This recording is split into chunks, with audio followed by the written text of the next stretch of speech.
Assalamualaikum warahmatullahi wabarakatuh. Waalaikumsalam warahmatullahi wabarakatuh. Alhamdulillahirabbil alamin. Wa nastaghfiruhu wa na'udzu billahi min shururi anfusina wa min sayyiati a'malina wa may yudhlil fala mudilla lahu wa la hadiya lahu amma ba'du. Pertama-tama marilah kita panjatkan puji syukur atas kehadiran Allah Subhanahu wa taala yang telah memberikan kita nikmat kesehatan sehingga kita dan tidak bosan-bosan kita bersalawat kepada baginda Nabi besar Muhammad sallallahu alaihi wasallam dengan melafazkan Allahumma sholli ala sayyidina Muhammad wa ala ali sayyidina Muhammad. Baiklah, pertemuan kita pada hari ini kita akan membahas tentang kerajaan Islam di Indonesia. Baiklah, sebelum Ibu menjelaskan pembelajaran kita pada hari ini, Ibu akan menjelaskan anak Putri. Hadir, Bu. Ana. Hadir, Bu. Sela. Hadir, Bu. Tengku. Tito. Nggak ada, Bu. Baiklah. Sebelum kita melanjutkan pembelajaran kita pada hari ini, sebaiknya kita membaca Al-Basmalah. Bismillahirrahmanirrahim. Baiklah, di sini kita akan membahas tentang kerajaan Islam di Indonesia, yaitu yang pertama yaitu kerajaan Samudra Pasai, yang kedua kerajaan Malaka, ketiga kerajaan Aceh Darussalam, keempat kerajaan Demak dan Anjang, selanjutnya kerajaan Banten dan Cirebon, selanjutnya kerajaan Mataram, kerajaan Gorontalo, kerajaan Ternate dan Tidore. Baiklah, Ibu akan menjelaskan yang pertama yaitu kerajaan Sumatera Pasai. Pada kerajaan Sumatera Pasai ini dibagi menjadi dua dinasti. Yang pertama yaitu dinasti Maurah Khair dan dinasti Maurah Tilu. Dinasti Maurah Khair berdiri pada raja pertama yaitu pertama Sumatera Pasai adalah Maurah Khair yang bergelar Maharaja Mahmud Shah pada tahun 1042 sampai 1078 Masehi. Kemudian disusul para penggantinya yaitu Maharaja Mansur Shah pada tahun 1078 sampai 1133 Masehi. Selanjutnya Maharaja Ghiyasuddin Shah pada tahun 1133 sampai 1155 Masehi. Selanjutnya yaitu Maurah Noe atau Maharaja Nuruddin yang dikenal juga sebagai Tengku Samudra atau Sultan Nadimuddin Al-Kamil. Dia berasal dari Mesir dan tidak mempunyai keturunan. Kemudian yaitu dinasti Maurah Tilu. Maurah Tilu bergelar Sultan Malik Al-Saleh pada tahun 1285 hingga 1297 Masehi. Ia adalah keturunan Raja Perlak, yaitu Malaysia, sekaligus merupakan pendiri kedua dinasti kerajaan Sumatera Pasai. Dalam rangka memperkokoh hubungan dengan kerajaan Perlak, ia memperkuting putri Raja Perlak yang bernama Ganggang Sari. Selanjutnya, para penerus Maurah Tilu atau Sultan Malik Al-Saleh yaitu Sultan Muhammad Malik Zahir pada tahun 1297 sampai 1326 Masehi. Selanjutnya itu Sultan Mahmud Malik Zahir pada tahun 1326 sampai 1345 Masehi. Selanjutnya Sultan Mansur Malik Zahir pada tahun 1345 sampai 1346 ini. Selanjutnya Sultan Ahmad Malik Zahir, yaitu pada tahun 1346 sampai 1383 Masehi. Selanjutnya Sultan Zainal Abidin pada tahun 1383 sampai 1403 Masehi. Baiklah, kerajaan Sumatera Pasai yaitu menjadi dua dinasti, yaitu Mangurah Khair dan dinasti Mangurah Sulu. Dari penjelasan kerajaan Sumatera Pasai, apakah anak-anak yang ada yang ingin ditanyakan? Tidak ada, Bu. Baiklah, kalau tidak ada, kita akan masuk yang kedua, yaitu Kerajaan Malaka. Kerajaan ini pernah menguasai wilayah Semenanjung, Malaka, dan Riau. Penguasa atau raja yang pertama adalah Iskandar Shah. Ia merupakan raja pertama Kerajaan Malaka yang masih keturunan Majapahit yang kalah dalam perang Parengreng. Nama aslinya adalah Paramisora. Adapun para penerusnya adalah Muhammad Iskandar Shah, Sultan Muzaffar Shah, Sultan Mansur Shah. Laksamana Hamzah sangat berjasa pada masa pemerintahannya, serta Sultan Alauddin Shah. Pada masa kekuasaan Sultan Alauddin Shah, kondisi ekonomi kerajaan cukup stabil, tetapi secara politik mengalami keturunan. Hal ini disebabkan banyaknya daerah yang ditakluknya kemudian melepaskan diri serta terjadi beberapa pemberontakan oleh Sultan Muhammad Shah. Kerajaan Malaka dipengaruhi oleh dua budaya, yaitu Melayu dan Islam. Hal ini menjadikan kerajaan Malaka menjadi corak budaya egaliter, terbuka, demokratis, serta menghargai budaya lain. Pada masa Sultan Alauddin Shah, kerajaan Malaka semakin mengalami kemunduran karena wilayah hanya mencakup Semenanjung Malaka. Kemudian semakin mengalami kemunduran karena wilayahnya hanya mencakup Semenanjung Malaka, daerah-daerah lain telah memisahkan diri dan menjadi kerajaan baru. Dalam kondisi yang sedemikian, pada tahun 1511 Masehi, Malaka jatuh ke tangan Portugis yang dipimpin oleh Alfonso da Albuquerque. Selanjutnya yaitu Kerajaan Aceh Darussalam.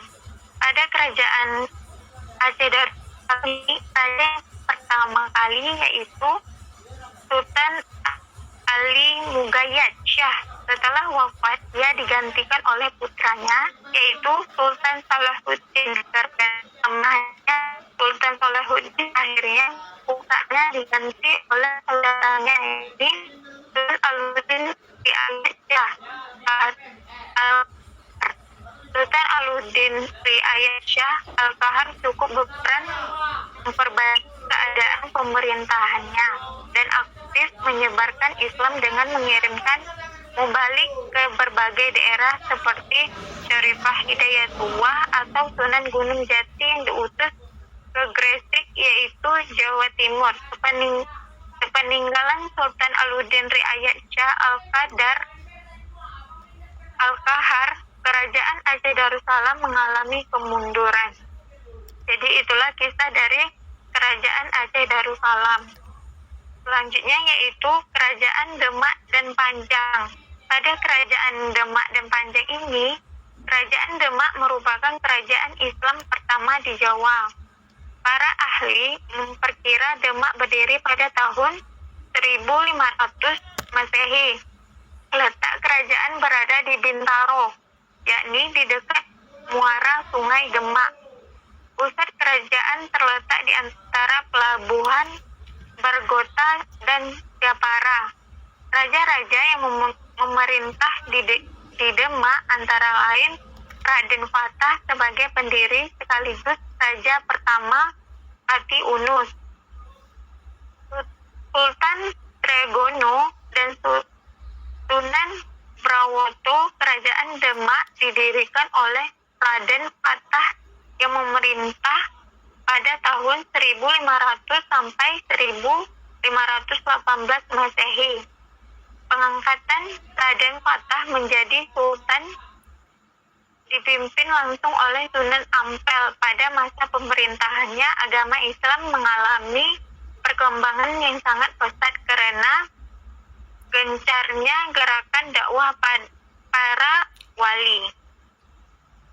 Selanjutnya kita akan masuk Kerajaan Banten dan Cirebon. Pada Kerajaan Banten dan Cirebon, Kerajaan Banten didirikan oleh Syarifah Hidayatullah pada tahun 1526 Masehi. Daerah Kerajaan Banten menjadi batu loncatan oleh Kerajaan Demak untuk menguasai penjajaran dari barat dan timur. Wilayah kekuasaan Banten meliputi sebelah barat pantai Jawa hingga Lampung. Kerajaan Banten mencapai puncak kejayaan pada masa pemerintahan Sultan Ageng Tirtayasa. Pada saat itu, pelabuhan Banten telah menjadi pelabuhan internasional sehingga perekonomian Banten maju dengan pesatnya. Wilayah kekuasaan meliputi sisa kerajaan Sunda yang tidak direbut oleh Kerajaan Mataram serta wilayah sekarang menjadi Provinsi Lampung. Selanjutnya yaitu Kerajaan Mataram.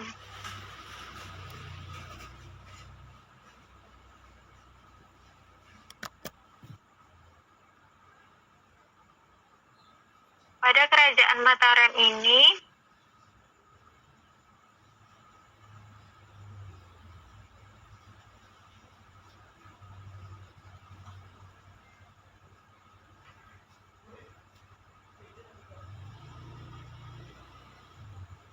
pendiri Kerajaan Mataram adalah Sutawijaya. Ia bergelar Panembahan Senopati dan memerintah pada tahun 1575 sampai 1601 Masehi. Penambahan Senopati wafat pada tahun 1601 Masehi yang dimakamkan di Kota Gede, Yogyakarta. Dia digantikan oleh putranya yang bernama Mas Jolang. Pada tahun 1601 sampai 1613 Masehi, kemudian Raden Mas Tansang Sultan Agung pada tahun 1613 sampai 1645 Masehi. Pada masa itu, pemerintahan Sultan Agung Kerajaan Mataram mencapai kejayaan. Pengaruh Mataram mundur setelah Sultan Agung meninggal pada tahun 1645 Masehi. Selanjutnya Kerajaan Mataram pecah belah menjadi dua, yaitu sebagaimana perjanjian Giyanti pada tahun 1755. Surakarta Adiningrat di bawah kekuasaan Pakubuwono III dengan pusat pemerintahannya di Surakarta. Pada tahun 1813 terjadi perpecahan lagi sehingga Kerajaan Mataram akhirnya terpecah menjadi 4 kerajaan kecil. Yang pertama yaitu Kesultanan Yogyakarta, Kadipaten Pakualaman. Yang ketiga yaitu Kesunanan Surakarta. Yang keempat Kadipaten Mangkunegara. Selanjutnya yang ketujuh kita masuk di Kerajaan Gorontalo. Pada Kerajaan Gorontalo ini munculnya kerajaan-kerajaan Islam di Sulawesi tidak lepas dari perdagangan antara benua yang berlangsung ketika itu. Beberapa kerajaan Islam di Sulawesi, di antaranya Gorontalo, Bone, Wojo, dan Sopeng, serta Buton. Dari sekian banyak kerajaan-kerajaan tersebut, Yang paling terkenal adalah Gorontalo, yang semenjak itu menjadi pusat perdagangan jalur laut. Kerajaan Gorontalo menjalin hubungan dengan Ternate yang sudah menerima Islam dari Gresik. Raja Ternate yakni Babullah mengajak Raja Gorontalo untuk masuk Islam, tetapi gagal. Baru pada masa Daturi Bandang datang ke Kerajaan Gorontalo, agama Islam mulai masuk ke kerajaan ini. Setahun kemudian, hampir seluruh penduduk Gorontalo memeluk agama Islam. Dalam perperangan melawan VOC, Sultan Hasanuddin memimpin sendiri pasukannya memberontak pasukan Belanda di Maluku. Akibat kedudukan Belanda semakin terdesak atas keberanian Sultan Hasanuddin tersebut, maka Belanda memberikan julukan kepadanya sebagai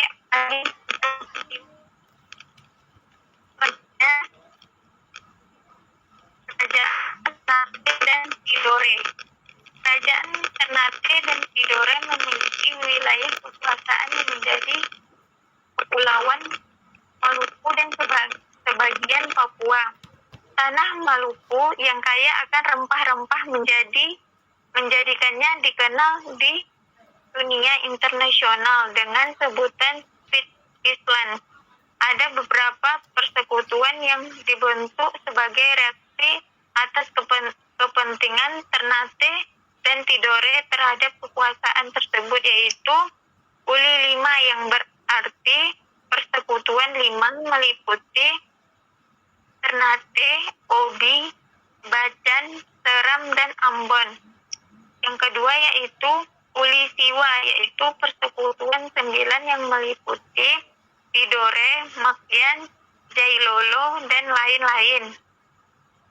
Pada tahun 1512 Masehi, bangsa Portugis datang ke Ternate, sedangkan bangsa Spanyol datang ke Tidore. 10 tahun kemudian, bangsa Portugis membangun Banteng Sao Paulo di Ternate. Pembangunan banteng tersebut menyulut perlawanan masyarakat Ternate yang dipimpin oleh Hairun. Bentuk perlawanan Sultan Hairun tidak dengan kekerasan, tetapi juga melalui perundingan, namun ia sendiri dikhianati dan ditangkap oleh Portugis sebelum akhirnya dibunuh. Setelah kejadian tersebut, Sultan Babullah berhasil menguasai Maluku, Sulawesi, Papua, Mindanao, dan Bima. Karena keberhasilan Sultan Babullah tersebut, ia dijuluki dengan sebutan Tuan dari 72 Pulau. Baiklah, itulah penjelasan kerajaan Islam di Indonesia. Apakah anak-anak ada yang ingin ditanyakan?